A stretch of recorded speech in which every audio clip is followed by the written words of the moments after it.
From shame to salvation, the story of the Samaritan woman meets Jesus at the well. The sun was merciless that day, high, bright, and unrelenting. Travelers avoided the noon heat, waiting for evening to draw water, but one woman walked alone toward Jacob's ancient well. Her steps were slow, practiced, almost weary. This was a path she knew too well because she always walked it at the hour when she knew no one else would be there. No whispers, no judging stares, just silence. But today, there was someone sitting at the well.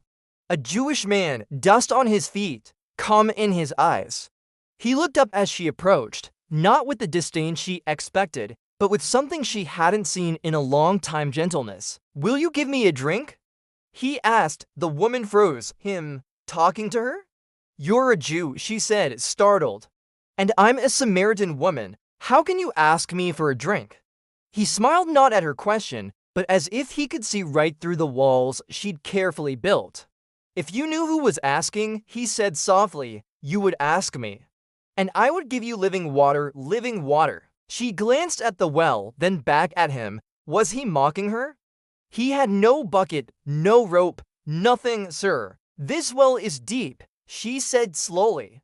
"Where can you get this living water?" But something in his voice made her lean in. Something told her this wasn't about the well at all.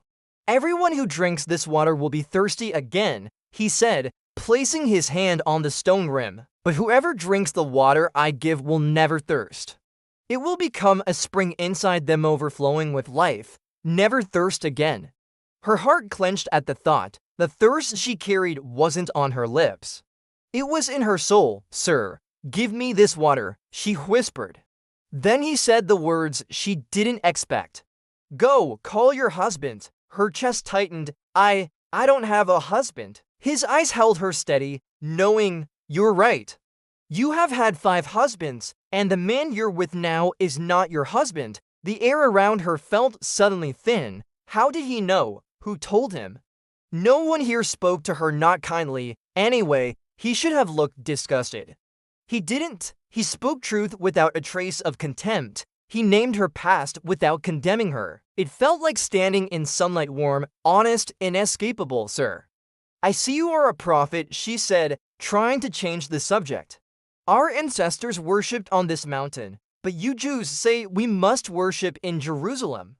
But Jesus wasn't interested in old arguments.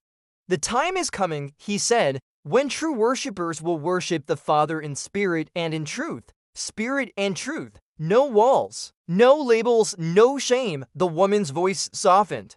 "I know the Messiah is coming. When he comes, he will explain everything to us." Jesus leaned slightly forward. "I who speak to you am he." The world seemed to stop. The wind quieted. Even the blazing sun felt cool for a moment. The Messiah, here, speaking to her, choosing her. Her water jar slipped from her hands, thudding into the dust. She didn't bother to pick it up. She ran faster than she'd run in years, back toward the town she'd once avoided. The people who shunned her now heard her calling through the streets. Come see a man who told me everything I ever did."